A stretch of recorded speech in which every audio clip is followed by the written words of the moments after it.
Okay.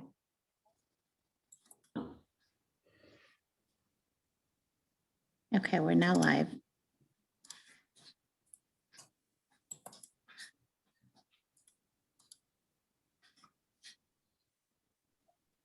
Good evening, everyone. We're going to wait a few more minutes so we can allow everybody to join in, and then we'll go ahead and get started.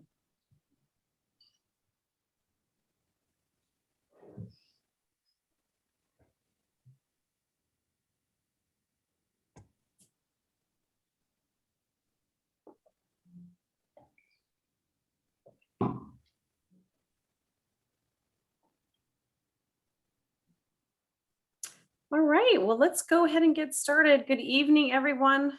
Welcome to our town hall tonight, June 10th. We're in the middle of Affordable Housing Month. And so we've had a series of council community meetings and this town hall and other community meetings to just talk about housing in Morgan Hill. And tonight is our community town hall. And the title of it is Creating Inclusive Communities Through Design Form. And so we are really fortunate to have a couple speakers that I'm going to have Edith introduce in a few minutes that we're just super excited about having tonight to help us with this conversation. And so they're going to talk, and then we're going to have plenty of time for questions and answers. And so we do have the ability to have you raise your hand. You can raise your virtual hand. You can also type your question in the Q&A, and then we will read those off as well. And so with that, I'm going to turn it over to Edith Ramirez, our Assistant City Manager for Development Services, to intro tonight, and as well as to introduce our two guests tonight. Edith. Hi, good evening. Thank you, everybody. Thank you for joining us.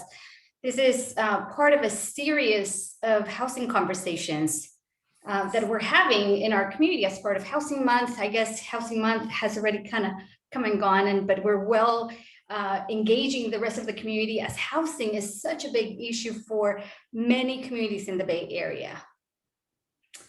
See if I can share my screen.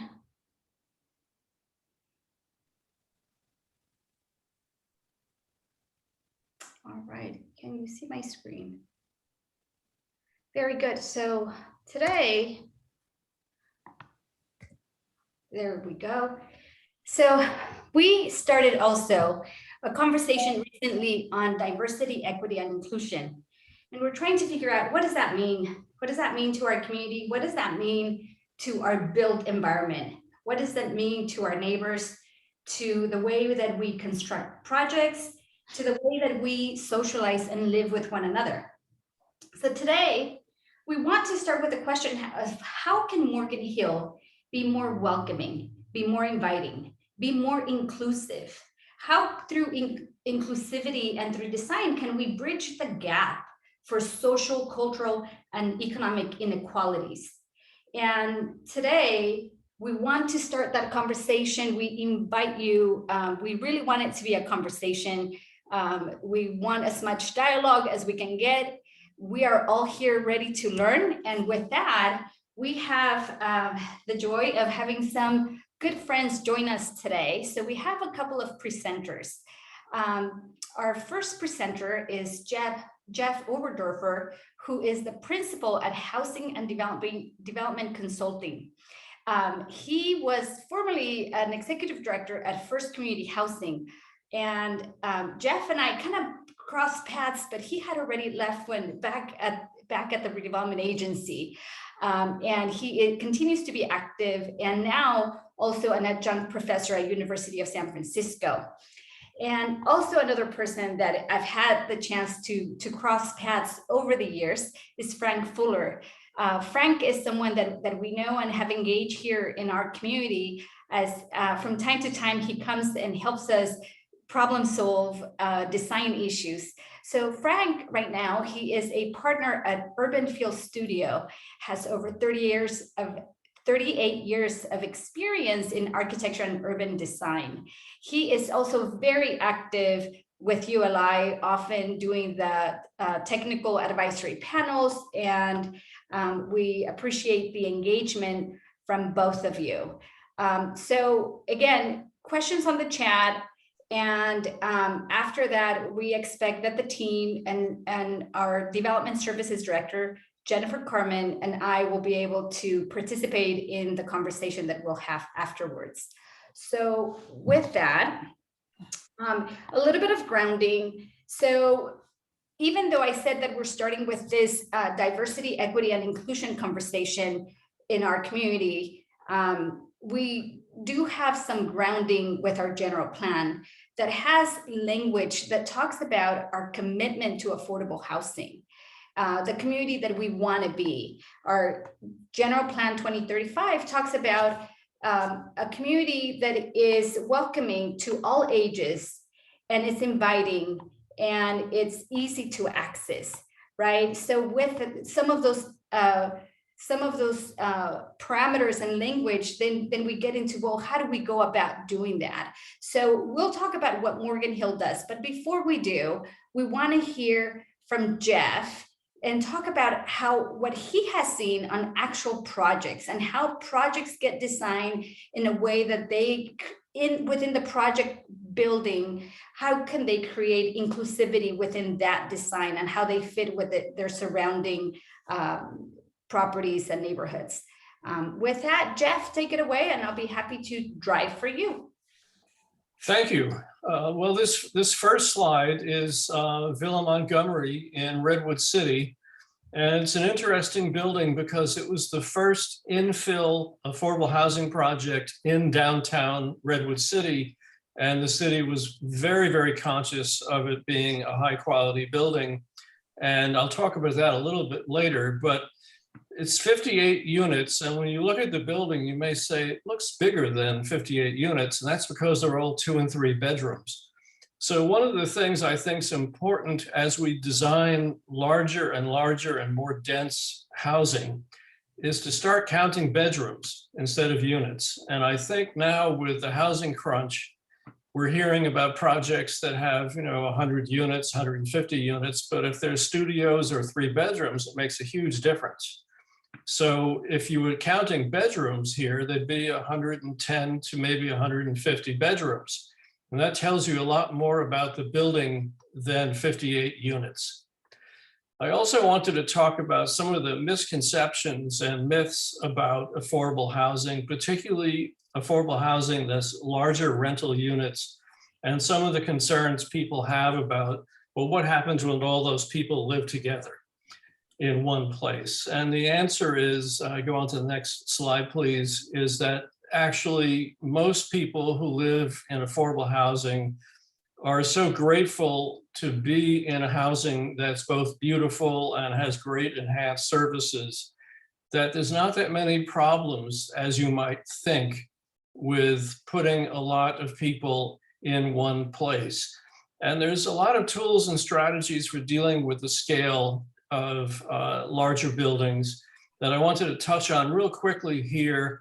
The building on the top left is an SRO in San Jose, and you can see that they changed building materials horizontally across the facade and also have the retail set back a little bit to create a walkway. And the corners dealt with a little bit differently as well. The overhangs over the windows on the right side are south facing, so they actually block hot summer sun from coming into the units. So very often sustainability elements can be used to scale the facades. The slide on the upper right is in Japantown in San Jose, and it was built right next to a brick historic building that the city's trying to save. And you can see how we took the 5-story building and cut it out so that the left side of the building more or less matched the height of the brick building. For some compatibility, we also used horizontal siding that's 12 inches wide that gives it a nice feeling of wood, even though it's not wood. And you can see the first floor with some of the rocks, which also are very Japanese in terms of the feeling we wanted. The slide on the lower left I wanted to show because one of the techniques of reducing scale is terracing. So this building's in Long Beach, and it's actually 5 and 6 stories high. but you don't get that feeling because of the way it's terraced from 2 to 3 stories up to the 5 or 6. This is a really useful tool. It also means that the balconies of one unit could be the rooftop of another. So it's an efficient way to get balconies. The slide on the right is the first building I showed you in Redwood City. And here the city, and this has never happened before, said they wanted a traditional European building with a very strong base and a very strong top and a very strong middle section. And this drove the design of the building. And we created kind of a modern interpretation of what might be a European historic building. Next slide, please. So you very rarely get to see the interiors of new affordable housing projects unless you go on tours, but I wanted to show some of the buildings that interiors we did at First Community Housing. The slide on the upper right is an SRO unit with a kitchenette, and you can see there's a linoleum floor in front of the kitchen. So it's a non-toxic, all non-toxic glues on the wood cabinets. The same is true on the unit below, which is a 3-bedroom kitchen, quite a large kitchen at another project. And the slide on the bottom left is one of our first SROs with all built-in furniture. Most of the people in the SRO on the bottom left, which is on the west side of San Jose, are school teachers from Saratoga. So when you talk about low-income housing, you have to realize that there's a wide range of people that live in low-income housing. And teachers, of course, are one of the primary residents in some of our buildings. And of course, on the upper left is Robert, who allowed me to take this photograph. He was in our Gish Apartments, and he has a 2-bedroom unit because he has a live-in provider.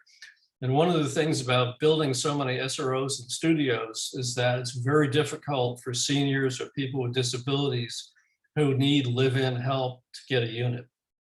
Next slide, please. And I was just going to say now that I think everybody knows what an SRO means. Oh, I'm sorry, single room occupancy. Thank you. Sometimes we call them studios as well.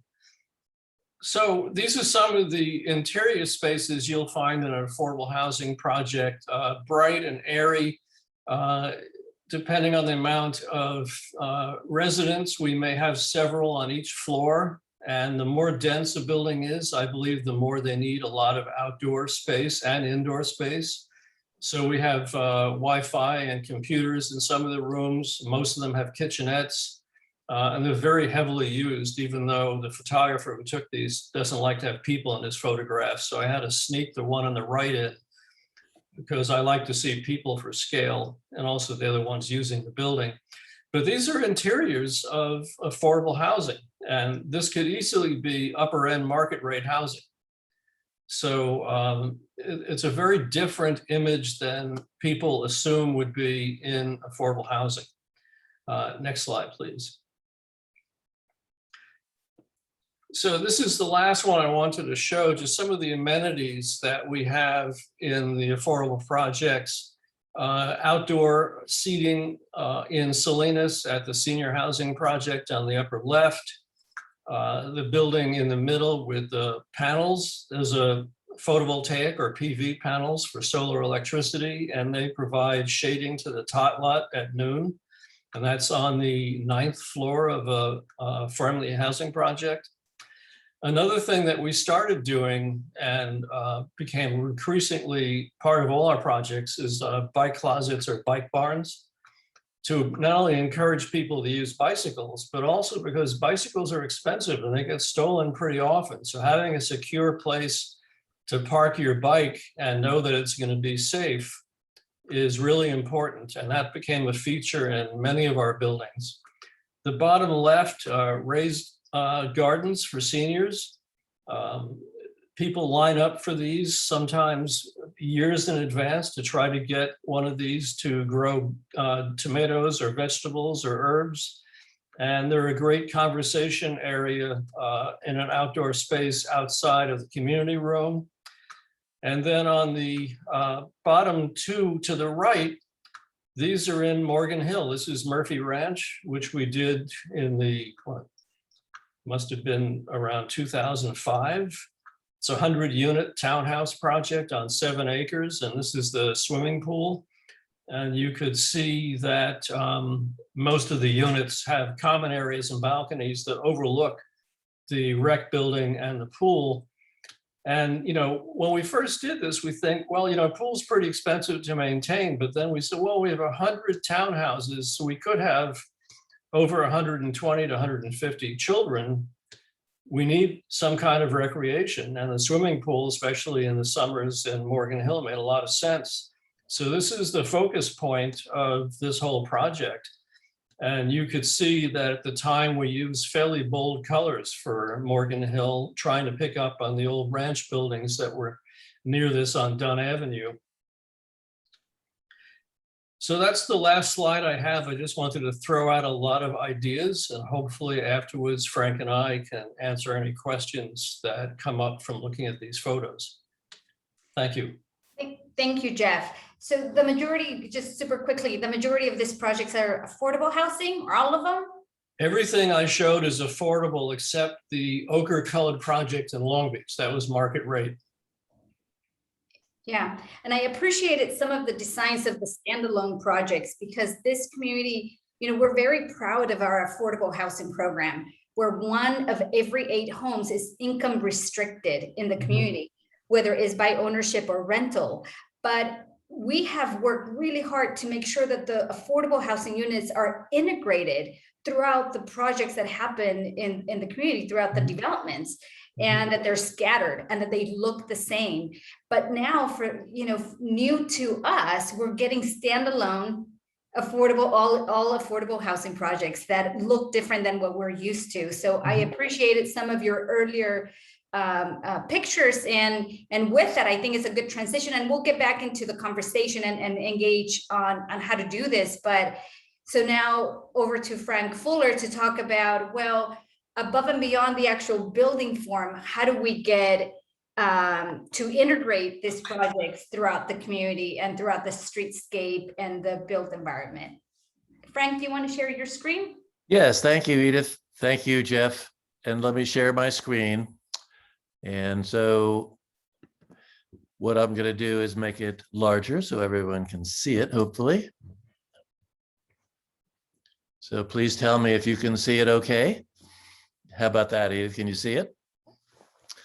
So what I'm going to do is build on what Jeff was talking about by talking more about the community design and looking at it from the scale of dwelling to the community at large. And we're very briefly going to look at 12 design issues which come up in considering it all the way from your home to the larger picture of the community of Morgan Hill. So some of these might appear obvious: light and air in every inhabited space, but it's not so much obvious as sometimes housing projects can be. Having light and air which actually can flow through the unit as well as into a room means that this year and a half we've been living through COVID can be a whole lot more livable, because you can have indoor and outdoor mixes of space and air. We've keep hearing how the pandemic was sort of much less contagious in the outdoors. So here we are in California. Let's merge the outdoors and the indoors as much as we can, as Jeff was showing a lot of those community rooms. Here in Burlingame, we're currently designing a town. Sorry to interrupt you. We're not seeing the change of slides. We're only seeing the cover slide. Really? I wonder why. I've shared the screen. Maybe I should stop share and start again. I don't know why it's moving from my screen. Dawn or the rest of the team, in my screen, it's static. Yeah, it's mine too. Us too. It's actually better before you adjusted it. Well, maybe what I'll do. If it doesn't work, one of us can do the slides for you as well. And it's PDF, what we have. No. but we can try. So can you see this? No? Not yet. Okay, well, let's just start from the beginning.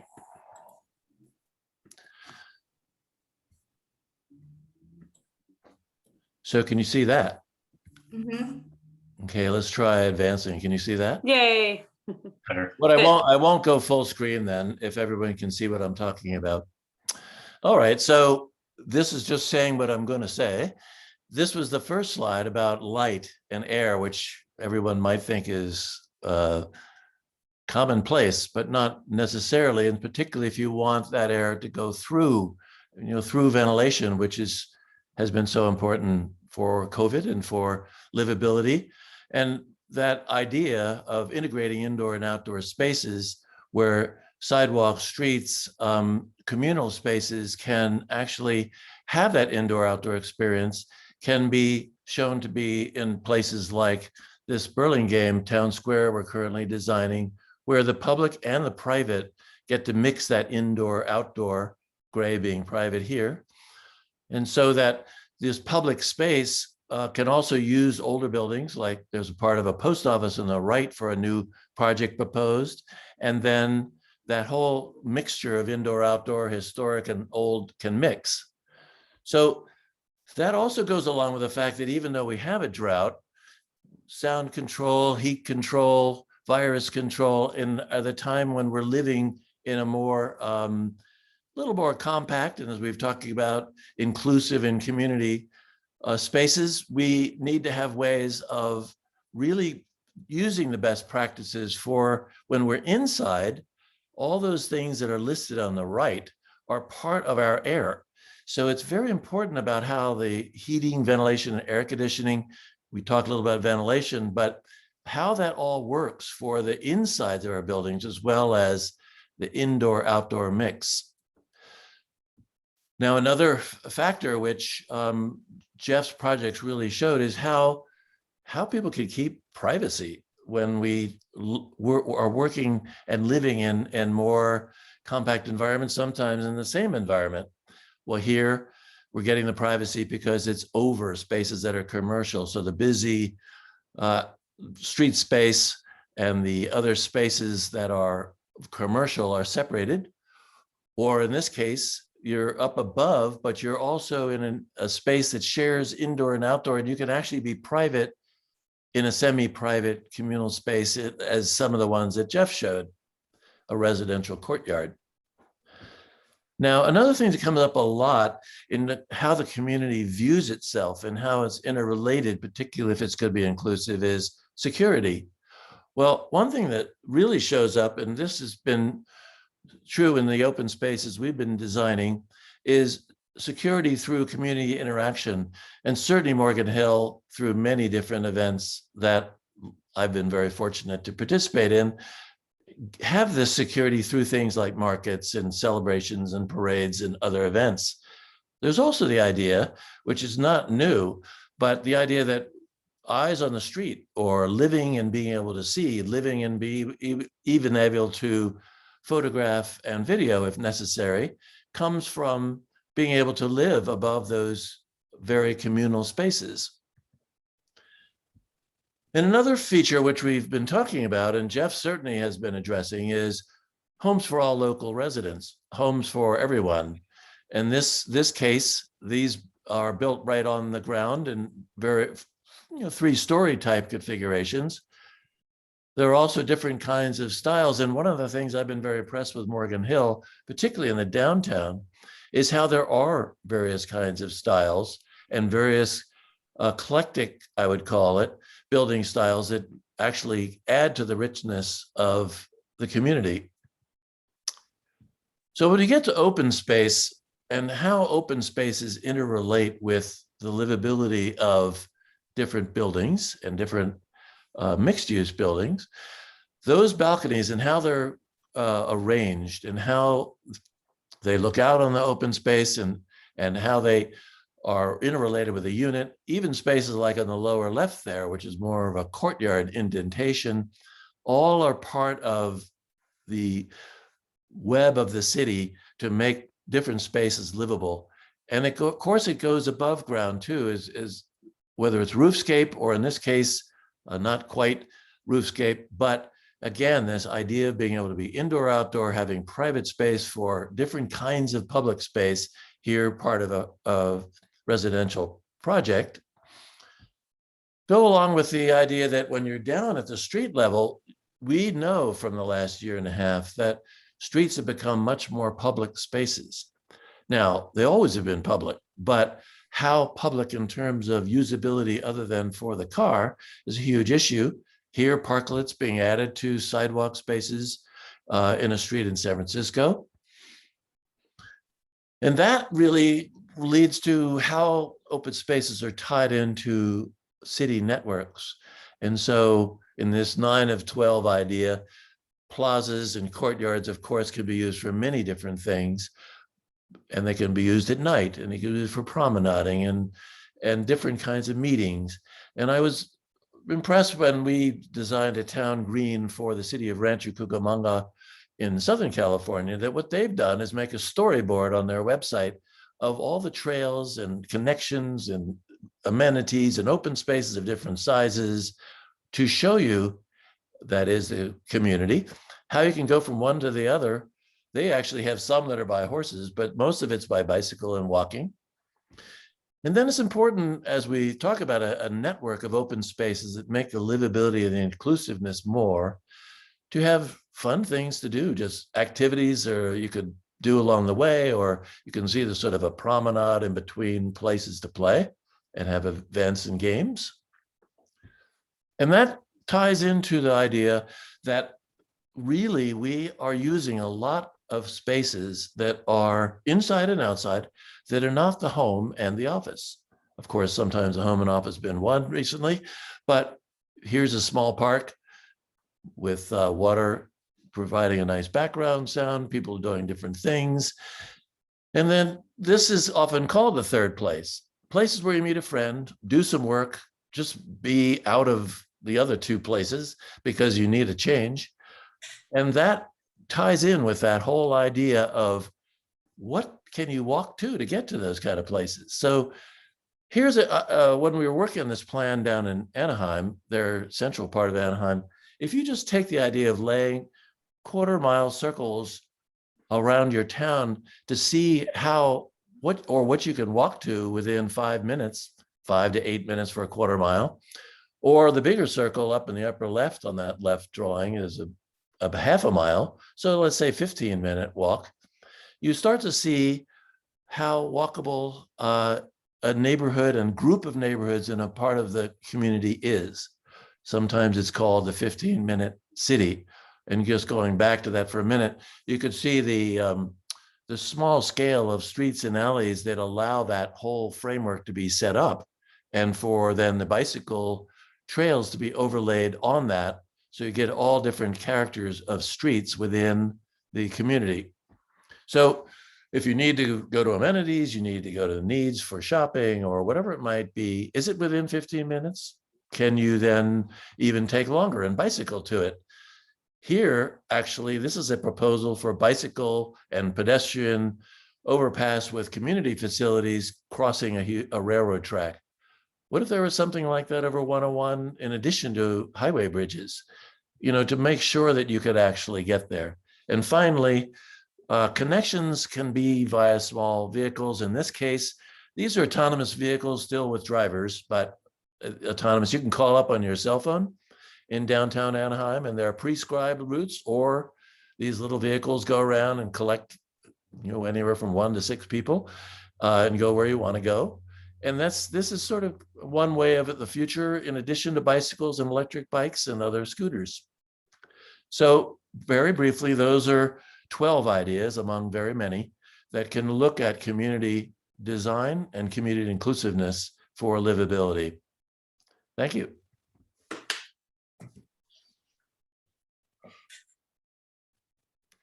So hopefully now we can, I'm going to stop sharing and we can go on to a discussion.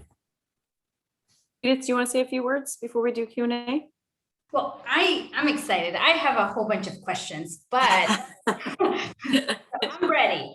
but I see that we have a couple of folks raising their hands.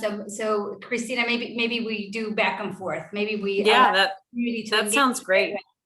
Okay. Absolutely. Well, let's start with, we have one of our participants with his hand raised, and so that's Joe Guerra. And so Angie, would you mind allowing Joe to speak?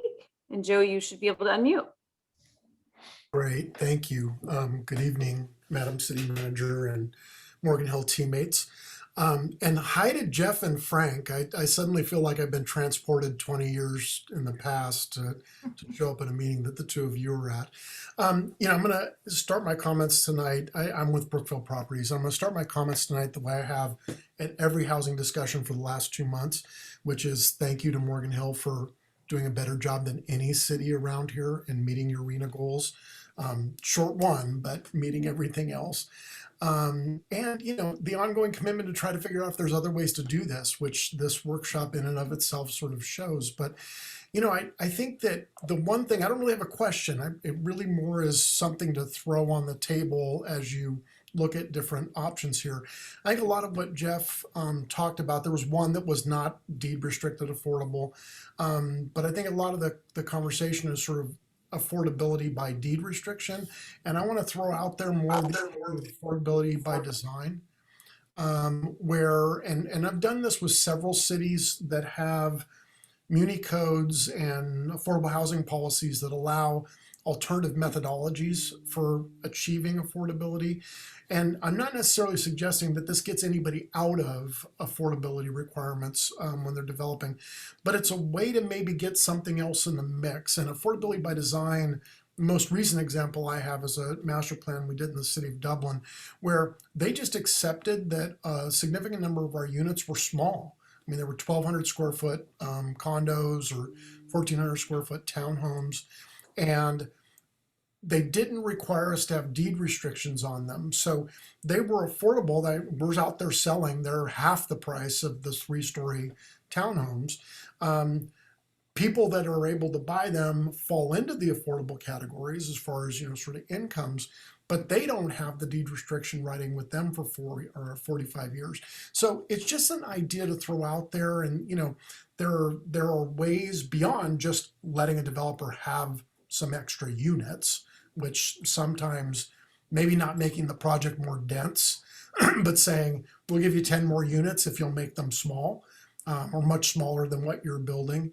I also think there's ways to think about trade-offs, whether it's a fee waiver, if you've got a fee that is unit-based as opposed to square footage based, where why should the 1,200 square foot unit be paying the same as a 3,000 square foot unit? So maybe you do some horse trading on some stuff like that. So anyway, I just wanted to throw that out there as another thing to maybe think about as a way to get some affordability without either using up the units that you're requiring, the 10% or 15%, or using up the pool of money you create through collecting in lieu fees. So it's just another idea to put on the table to maybe be thrown around by smarter people than I, now that you've got Jeff and Frank presenting this evening.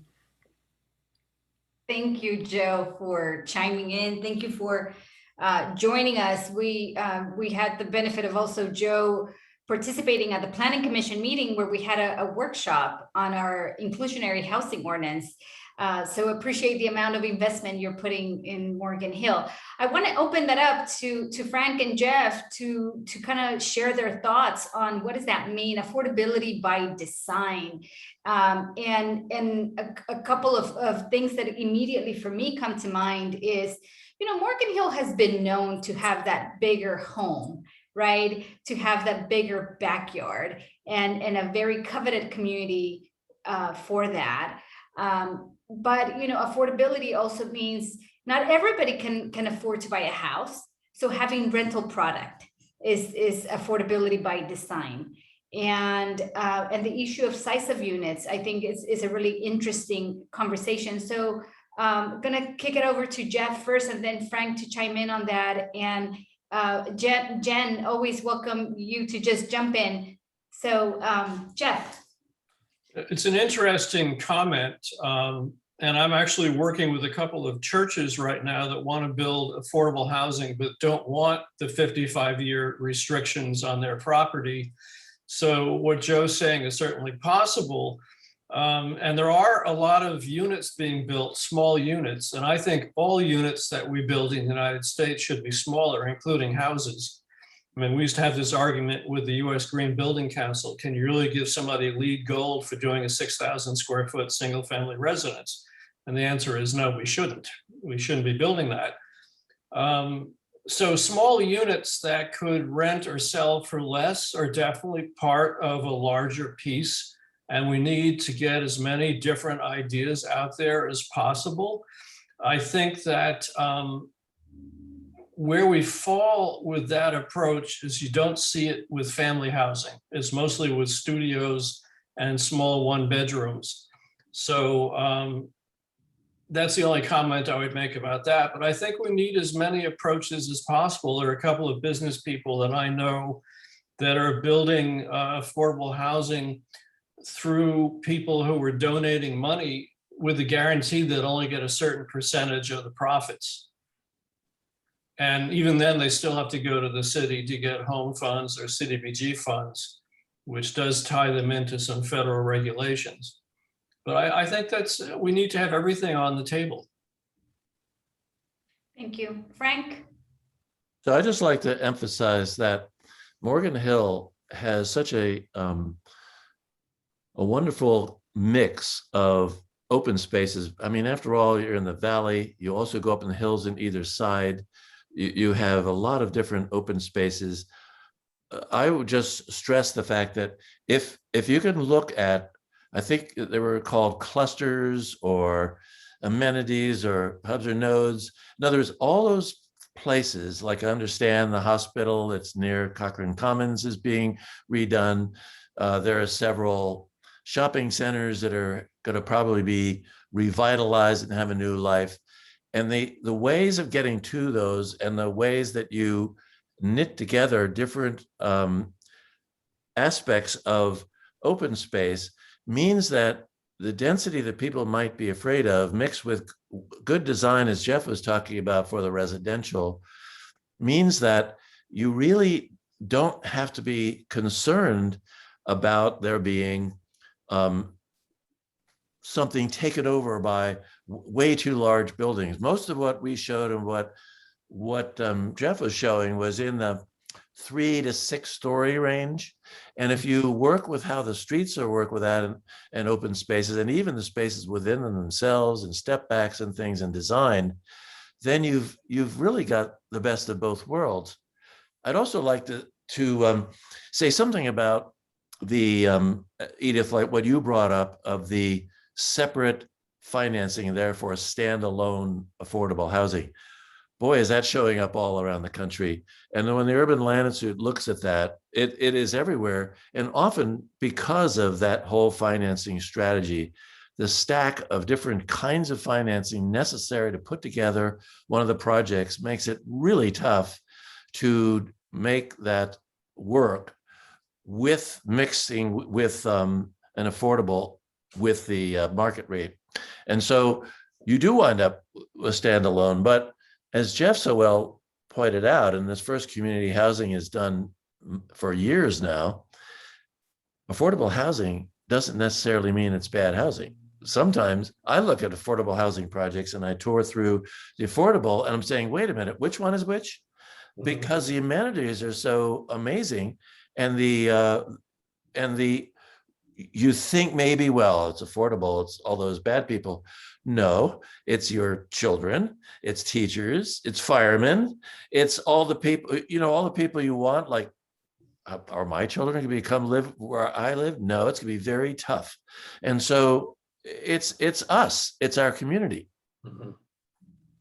Thank you. I think that is a big issue, is demystifying affordable housing and you're absolutely right. If Rebecca, our housing director, couldn't join us this evening, but she is very passionate in reminding us that these are all of our people in our community, our nurses, our service providers. Jen, anything on size by design you want to add? Well, I will just say that our June 16th council workshop will be on that affordability issue and who is an affordable occupant, I guess is the best way to say it. I would just echo a lot of the comments that I've heard from both Jeff and Frank. In communities I've worked in the past, we've dealt with a lot smaller lot sizes. Morgan Hill traditionally has had very large lots. I started out in California working for a city that we would allow homes to be built on lots as small as 2,500 square feet. The houses were a lot smaller, but it did create opportunities for ownership for all income levels because it was affordable by design.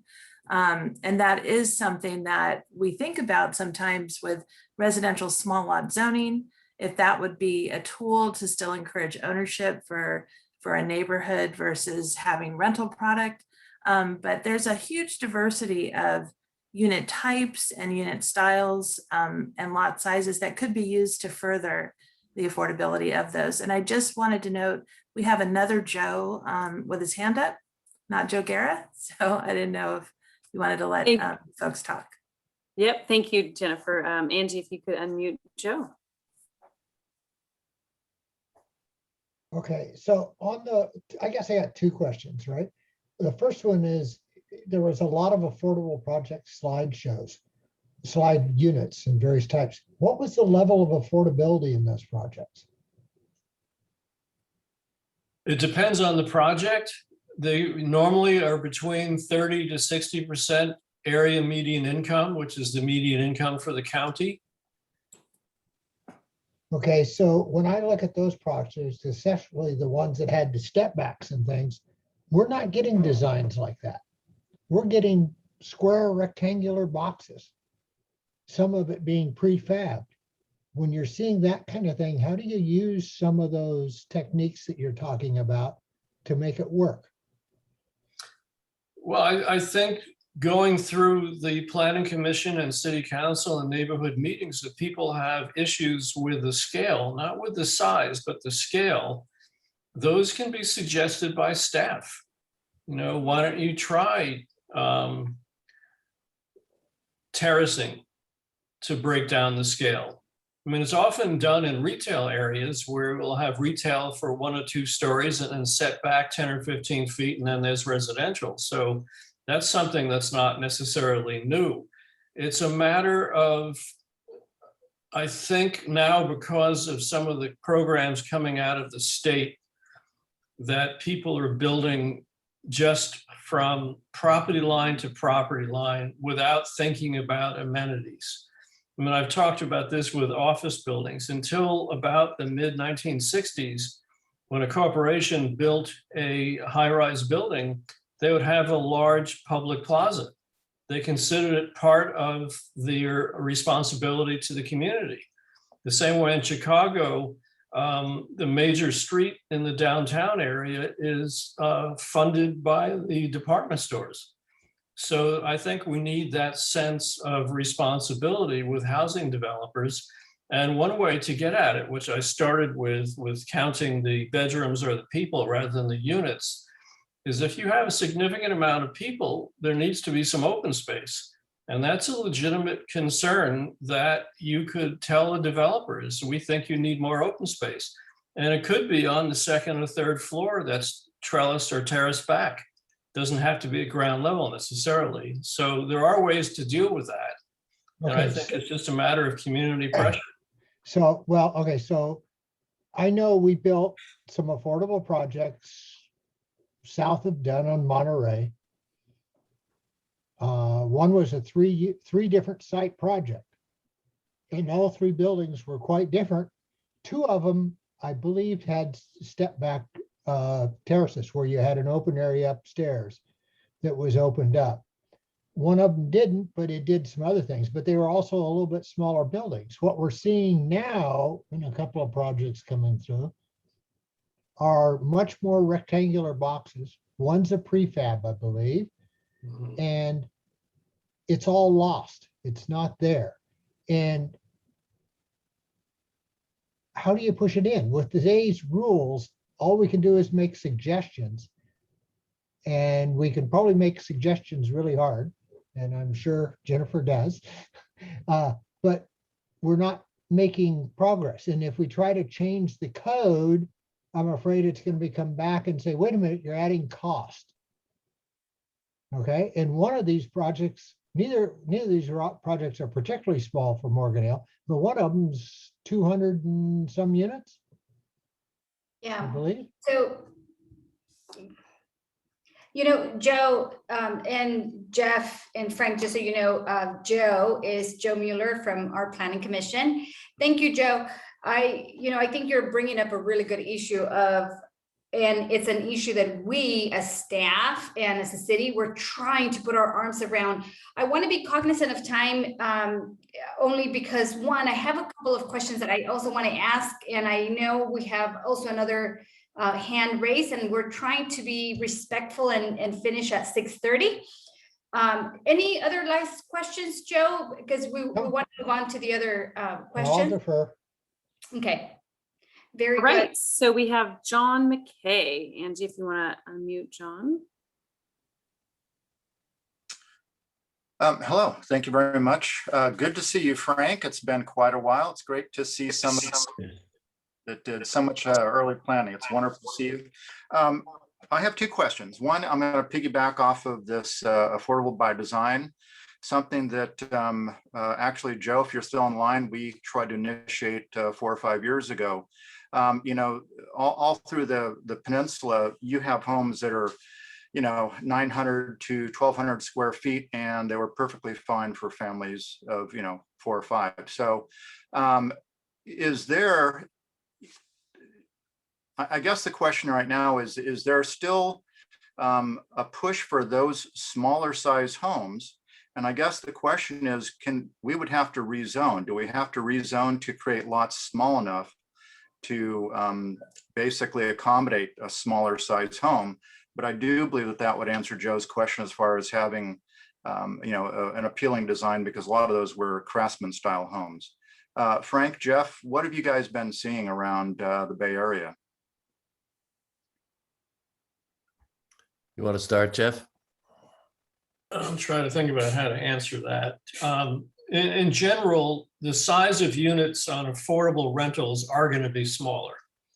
I mean, generally, we're talking, up to 500 square feet for a studio or SRO, up to 650 for a 1-bedroom, maybe 750 for a 2-bedroom. So they're a lot smaller than market rate units. So the issue really is on the market rate units and also on the single family units. How do you get people to build smaller units when people are spending a lot of money on that lot and they want to build it out as much as they can? And that's a tough one. That's a real tough one. I don't have any real good answers for you. You can think about doing an overlay of an existing district that was for smaller lot size, where you give bonuses for more lower income for sale units, or maybe incorporating some rental units as part of duplexes. So I think that you can look at overlay zones. I know that the county of Santa Cruz did an overlay zone about 8 years ago, where they put the studio SRO overlay over the existing RM3 multifamily district to encourage people building smaller units. The problem now we have in Santa Cruz is that we have 600 or 700 studio projects coming aboard with no 2 and 3 bedrooms. So what we're doing is squeezing out families, and we want to be careful not to do that. So it's a tough issue, and it's really hard to talk about without some sketch paper and knowing some sites and really getting into a little workshop on it. But I would take a look at maybe overlay districts where you give people either density bonuses or something in return for doing clusters of small housing. Yeah, we are seeing all kinds of different ways to try to get all kinds of housing, including in the East Bay. There are a lot of prefabricated units, some of which are successful, some of which aren't. We certainly have the micro units being done in various different ways.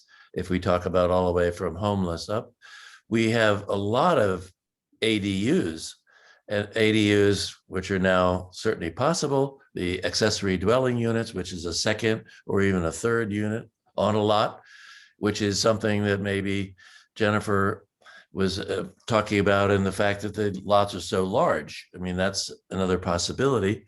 You can rent out that extra unit, or maybe it's actually for your child or your mother. So there are various ways, but the where I think you're going, John, is this idea that can we have these smaller units, the 12, 1,500 square feet, and even as 4 or 5 person families, be able to live in them? I mean, as Jeff pointed out, if you've got the family where everyone's healthy and you don't have a COVID crisis, you have to work and live and learn all in the same spaces, I could see it. And you have lots of outdoor space to use. But boy, it gets much tougher if we have situations like we've had over the past year. So it's only compounded that issue you brought up. So As far as solutions, I like the overlay zone. Have tried that in various places or recommended it. Okay. Thank you. For the sake of time, I will probably reach out to you outside of this meeting and ask my second question, but I do believe that I grew up in a 1,100 square foot home with 4 people. We turned out just fine.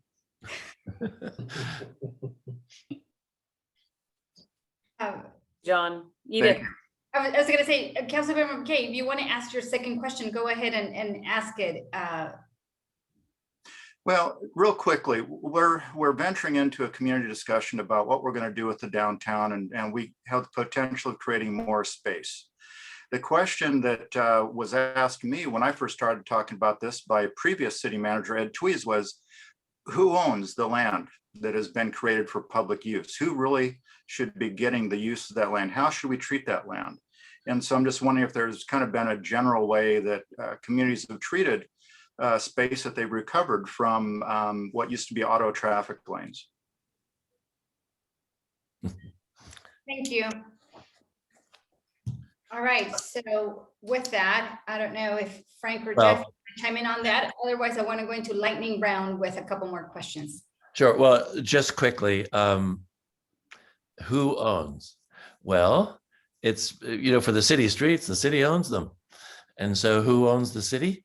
Well, it's the residents. And so the residents elect representatives, and then the representatives do what the citizens have elected them to do.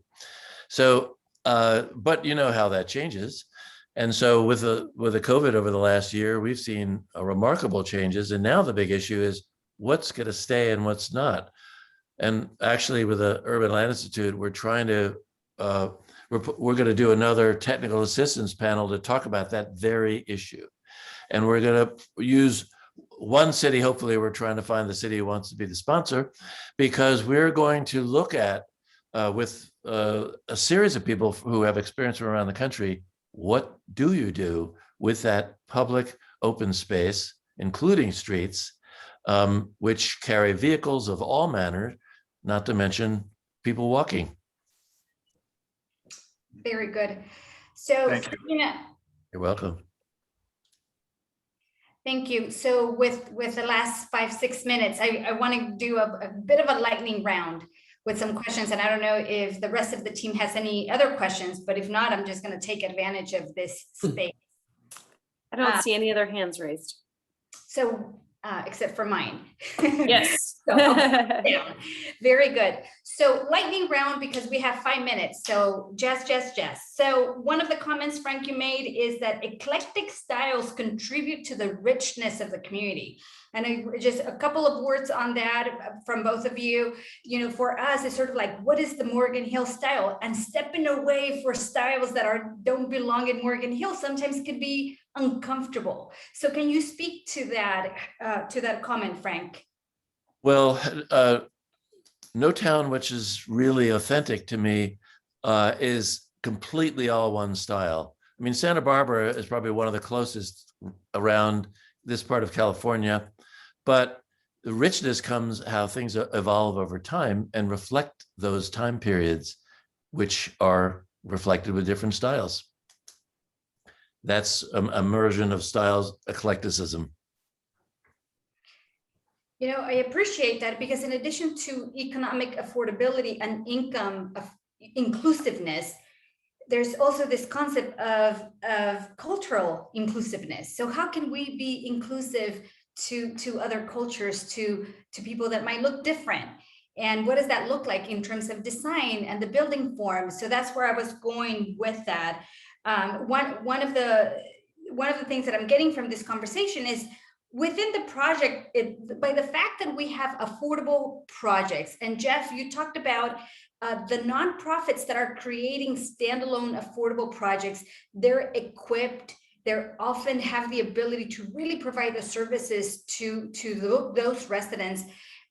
So the fact that you're just allowing those projects or they're becoming part of your community, you are already becoming that inclusive community.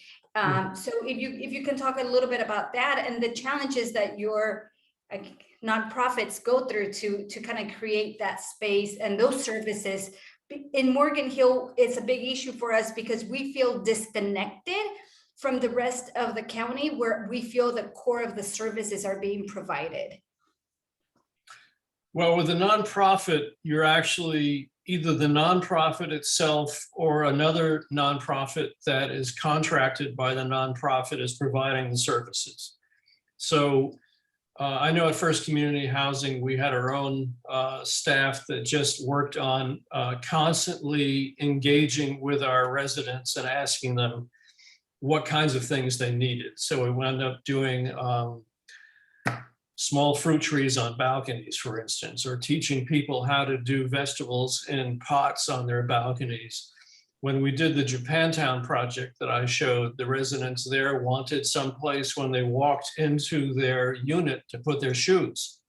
So we had to redesign the entire entryway to have a sense of personality, plus a place where they can put their shoes and transfer into slippers.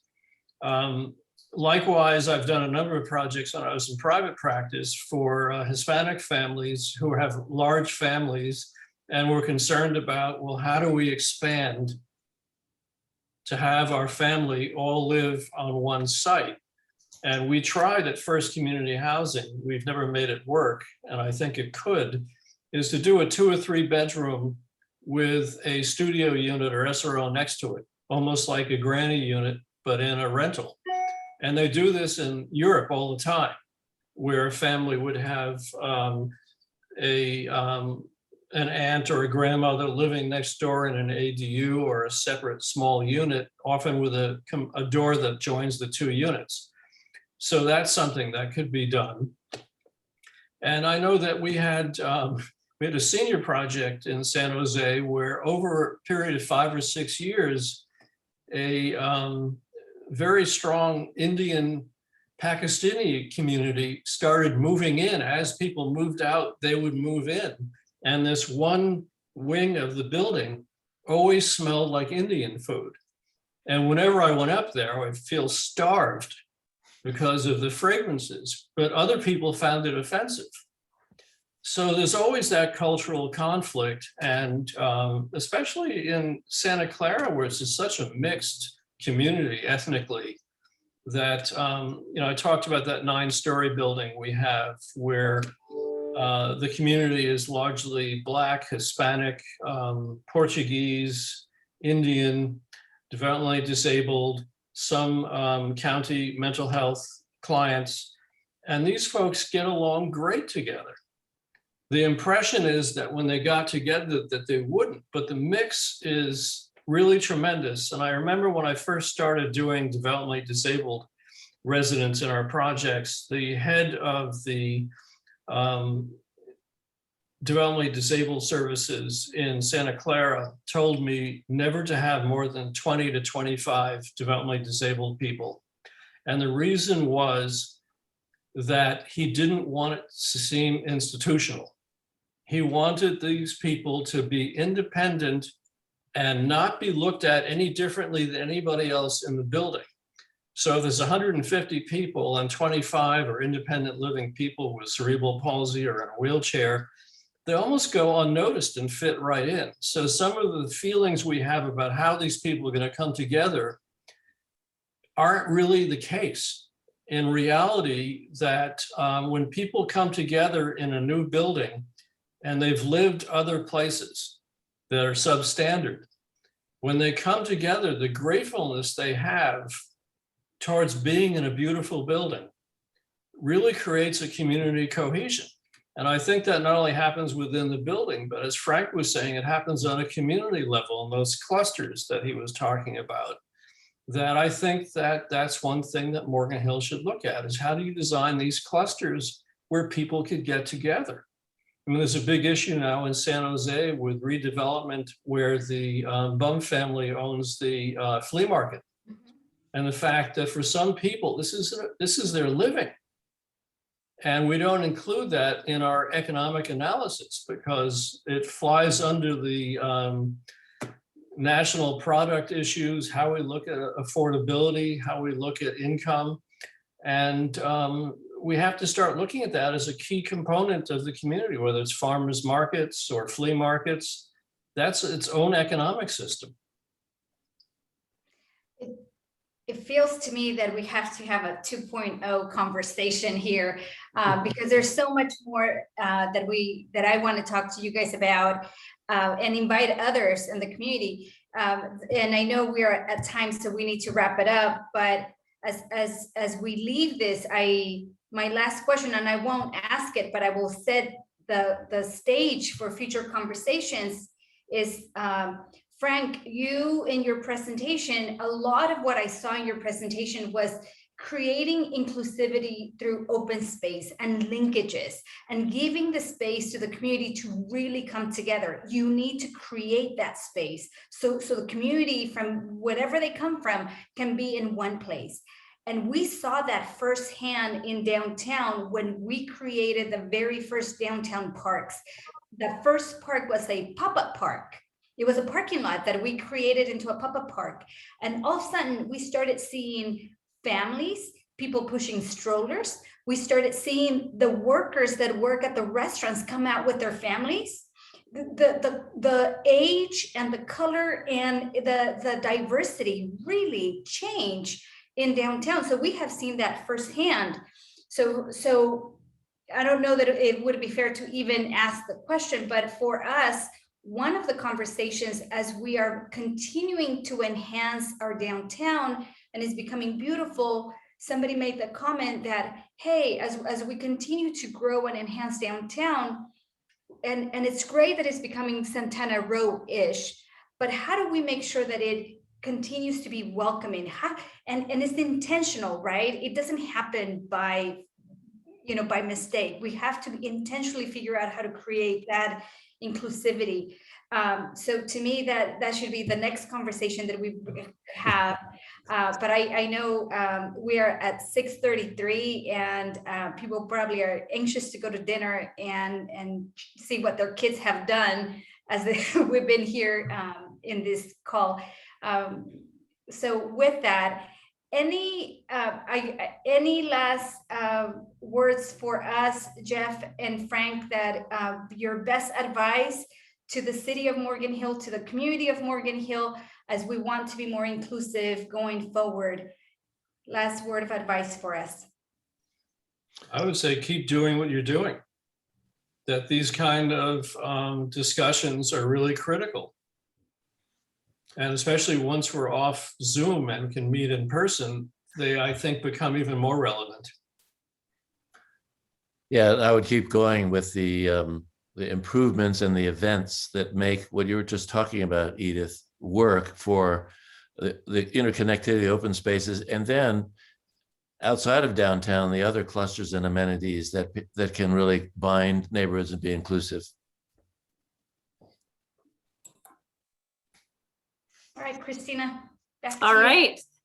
I want to thank you, Frank. Thank you, Jeff, and to my teammates and those that have joined us tonight. I want to invite you to next Wednesday's council meeting. We're going to start with a workshop at 5:30. And so the topic is housing affordability. And so we're going to cover things such as what's considered affordable? What are the different ways we see these units built and by who? Who's it for? What agencies work on affordable housing?